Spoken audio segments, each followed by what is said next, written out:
মাত্র ৬ মিনিটে চীন থেকে রাশিয়া, তাও কোনো নদীপথে নয়, কোনো ফ্লাইওভার বা বুলেট ট্রেনেও নয়, সোজা শূন্যে ভেসে।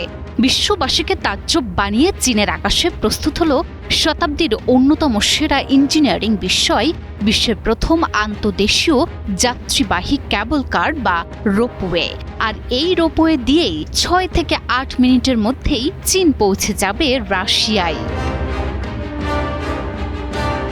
মাইনাস তাপমাত্রার বরফে ঢাকা চীনের সীমান্ত শহর হেইয়ে আর রাশিয়ার ব্লাগোভেশচেনস্কো, এই দুই শহরের মাঝে ধেয়ে চলেছে প্রমত্তা হেইলুয়েংচিয়াং নদী, যা রাশিয়ানদের কাছে পরিচিত আমুর রিভার নামে। নদীর ঠিক যেখানটায় দূরত্ব সবচেয়ে কম, মাত্র ৭৫০ মিটার, ঠিক সেখানেই আকাশ ছুঁয়ে দাঁড়িয়েছে ৯৭০ মিটার বা প্রায় ৩১৮২ ফুটের এই আকাশপথ। তার উপর দিয়েই ঝুলন্ত অবস্থায় অতিক্রম করবে এই অত্যাধুনিক ক্যাবল কার, যা দুদেশের সীমান্তকে সরাসরি যুক্ত করবে। নদী পারাপারের চিরাচরিত ঝক্কি এড়িয়ে এখন আকাশে ভাসতে ভাসতেই পার হওয়া যাবে এই আন্তর্জাতিক সীমান্ত।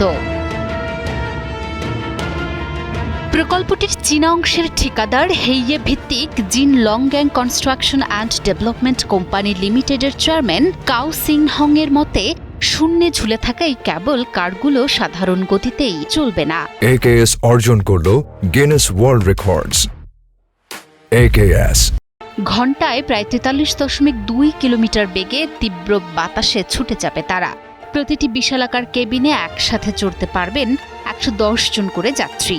যেখানে আগে ঘণ্টার পর ঘণ্টা পারাপারে কাটত, সেখানে চীন থেকে রাশিয়া পৌঁছাতে সময় লাগবে মাত্র ৬ থেকে ৮ মিনিট। চীনা প্রজেক্ট কন্ট্রাক্টর জিন লংগ্যাং কনস্ট্রাকশনের দাবি, বছরে অন্তত ২৬ লাখ মানুষ উপভোগ করবেন এই রোমাঞ্চকর ভ্রমণ।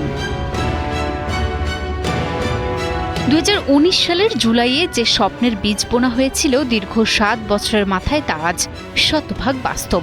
২০২৬ আগস্টে শেষ হয়েছে মূল কাঠামোর ১০০% কাজ, আর পুরো প্রজেক্ট এখন ৯৬% প্রস্তুত।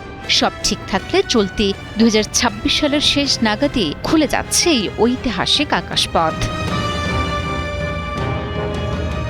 চীনা সংবাদ মাধ্যম চীনা ডেইলির তথ্যমতে, ভিসা মুক্ত সুবিধার কারণে এমনিতেই হেইয়ে বন্দরে যাত্রী পারাপার বেড়েছে ৬০%-এর বেশি।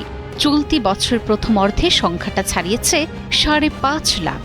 আর এখন এই ক্যাবল কার চালু হলে চীন রাশিয়া পর্যটন ও বাণিজ্যে যে আরও গতি আসবে তা বলাই বাহুল্য।